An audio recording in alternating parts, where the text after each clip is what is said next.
ഇനി വെഞ്ഞാറമൂട് കൂട്ടക്കൊലപാതക കേസിന്റെ വാർത്തകളിലേക്ക് വന്നാൽ പ്രതി അഫാന്റെ അറസ്റ്റ് വൈകാതെ തന്നെ രേഖപ്പെടുത്താൻ പോലീസ് ആലോചിക്കുന്നു. ഡോക്ടർമാർ നിർദ്ദേശിച്ച 72 മണിക്കൂറിന്റെ നിരീക്ഷണ സമയം കഴിയുന്ന മുറയ്ക്കാവും അറസ്റ്റ്. പിന്നീട് വിശദമായി ചോദ്യം ചെയ്യാനാണ് അന്വേഷണ സംഘം തീരുമാനിച്ചിട്ടുള്ളത്. വി വിനോദ് വിവരങ്ങൾ നൽകും. വിനോദ്, ഈ അഫാന്റെ മാനസിക നില സ്റ്റേബിൾ ആണോ എന്നറിയണമായിരുന്നു. പിന്നെ വിഷം കഴിച്ചിട്ടുണ്ട് എന്ന് പറഞ്ഞിരുന്നത് ആ ആരോഗ്യനിലയെ സംബന്ധിച്ച സംശയങ്ങളുണ്ടായിരുന്നു. എന്തായാലും ഏതാണ്ട് ഈ 72 മണിക്കൂർ സമയം വെയിറ്റ് ചെയ്തതിന് ശേഷം കൃത്യമായ ഒരു ചോദ്യം ചെയ്യലിലേക്ക് പോകാനാണ് പോലീസ് ആലോചിക്കുന്നത്. ഒപ്പം അഫാന്റെ ഉമ്മ ഷെമിയുടെ ആരോഗ്യനില ഇന്ന് മെച്ചപ്പെട്ടു എന്ന റിപ്പോർട്ടുകളുള്ള സാഹചര്യത്തിൽ ഡോക്ടർമാർ മൊഴിയെടുക്കാൻ കുഴപ്പമില്ല എന്ന് പറയുകയാണെങ്കിൽ ഇന്ന് നിർണായകമായ വിവരങ്ങൾ ഷെമിയിൽ നിന്നും ലഭിക്കുമോ? എങ്ങനെയാണ് കേസിന്റെ അന്വേഷണം ഇപ്പോൾ പോകുന്നത്?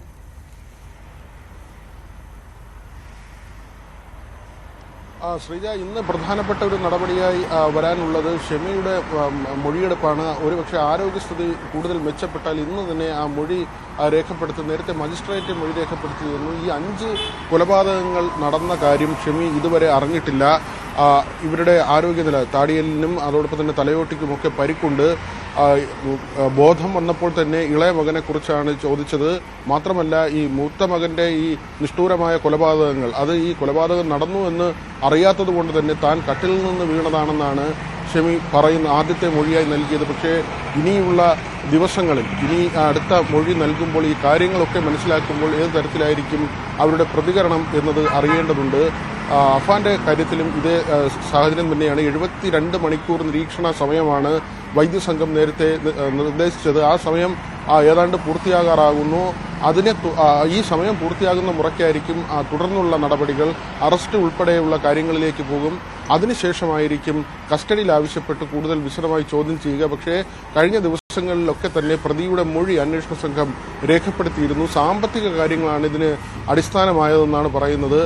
മാത്രമല്ല, ഇത് കൂട്ട ആത്മഹത്യ അങ്ങനെ ഒരു കാര്യം ആലോചിച്ചിരുന്നു. അങ്ങനെ ചെയ്താൽ എല്ലാ പേരും മരിച്ചില്ലെങ്കിൽ എന്ത് ചെയ്യും, അല്ലെങ്കിൽ എന്തുണ്ടാകും എന്നൊരു ആശങ്കയുടെ അടിസ്ഥാനത്തിൽ കൊലപാതകത്തിലേക്ക് പോയെന്നാണ് പ്രതി മൊഴി നൽകിയിട്ടുള്ളത്. പക്ഷേ അത് പോലീസ് പൂർണ്ണമായും വിശ്വസിക്കുന്നില്ല. കാരണം ഈ അച്ഛൻ്റെ മാതാവ്, അച്ഛൻ്റെ സഹോദരൻ, അദ്ദേഹത്തിൻ്റെ ഭാര്യ, അവർക്കൊന്നും തന്നെ ഈ കുടുംബവുമായി ബന്ധപ്പെട്ട സാമ്പത്തിക വിഷയങ്ങളിൽ ഒരു പങ്കുമില്ല. അതുകൊണ്ട് തന്നെ അവരെ കൊലപ്പെടുത്തേണ്ട, അങ്ങനെ ഒരു കൂട്ട ആത്മഹത്യയുടെ ഭാഗമായി അവർ മാറേണ്ട ഒരു സാഹചര്യവുമില്ല. അങ്ങനെയെങ്കിൽ ആ 3 പേരെ എന്തിന് കൊലപ്പെടുത്തിയെന്ന ചോദ്യം അവശേഷിക്കുന്നു. മാത്രമല്ല, കാമുകി, ആ പെൺകുട്ടിക്കും ഈ കുടുംബത്തിൻ്റെ സാമ്പത്തിക വിഷയവുമായി ബന്ധപ്പെട്ടൊരു കാര്യവുമില്ല. എന്നാൽ താൻ മരിച്ച ശേഷം കാമുകി ജീവിച്ചിരിക്കേണ്ടതില്ല എന്ന ഒരു ചിന്ത തനിക്കുണ്ടായിരുന്നു എന്ന മൊഴിയാണ് നൽകിയത്.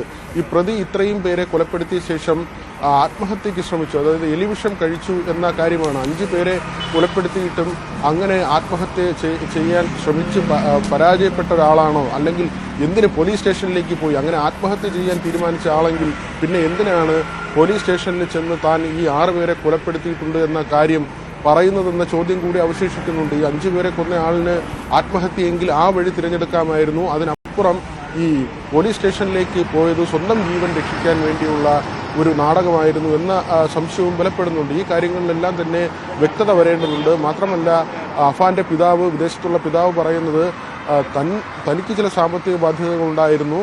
ആ ബാധ്യതകൾ തീർക്കാൻ താൻ വീട് വിൽപ്പന ഉൾപ്പെടെയുള്ള കാര്യങ്ങൾ ആലോചിച്ചു. അഫാനിന് മേൽ ഏതെങ്കിലും ഒരു സാമ്പത്തിക ബാധ്യതയുടെ ഉത്തരവാദിത്തം കെട്ടിവെച്ചിരുന്നില്ല എന്ന് പറയുന്നു. ഫെമിക്കാകട്ടെ 65 ലക്ഷം രൂപയുടെ കടബാധ്യത ഉണ്ട് എന്ന് പറയുന്നു. ഈ പണം എന്തിനു വാങ്ങി എന്നതടക്കം 8 വർഷമായി പിതാവിന് നാട്ടിലേക്ക് വരാൻ കഴിയുന്നില്ല. വീടിൻ്റെ ചിലവുകൾക്കോ മറ്റു കാര്യങ്ങൾക്കോ മറ്റ് ബാധ്യതകൾ എന്തെങ്കിലും ഉണ്ടായിരുന്നു തുടങ്ങിയ കാര്യങ്ങളൊക്കെ തന്നെ പരിശോധിക്കേണ്ടതുണ്ട്. ഈ 65 ലക്ഷത്തിൻ്റെ കടം എന്നത് വസ്തുതയാണെങ്കിൽ എന്തിന് ഈ ഇത്രയും തുക കടം വാങ്ങി എന്ന ചോദ്യം കൂടി അവശേഷിക്കുന്നുണ്ട്. ഇതിനെല്ലാം ഉത്തരം കിട്ടേണ്ടത് അഫാനെ ചോദ്യം ചെയ്യുമ്പോഴും ഒപ്പം ഷെമിയുടെ മൊഴിയിൽ നിന്നുമാണ്. ഷെമിയുടെ ആരോഗ്യനില മെച്ചപ്പെടുകയാണെങ്കിൽ ഇന്ന് തന്നെ മൊഴി എടുക്കാൻ പോലീസ് നിൽക്കുകയാണ്. ഒപ്പം അഫാന്റെ നിരീക്ഷണ സമയം കഴിയുന്നതോടെ, ഡോക്ടർമാർ ആവശ്യപ്പെട്ട നിരീക്ഷണ സമയം കഴിയുന്നതോടെ വിശദമായ ചോദ്യം ചെയ്യലിലേക്കും പോലീസ് നീങ്ങും. ഇപ്പോൾ വിനോദ് സൂചിപ്പിച്ചതുപോലെ ഈ നിർണായക ചോദ്യങ്ങൾക്കെല്ലാം ഉത്തരം കിട്ടേണ്ടത് ഈ 2 പേരിൽ നിന്ന് തന്നെയാണ്.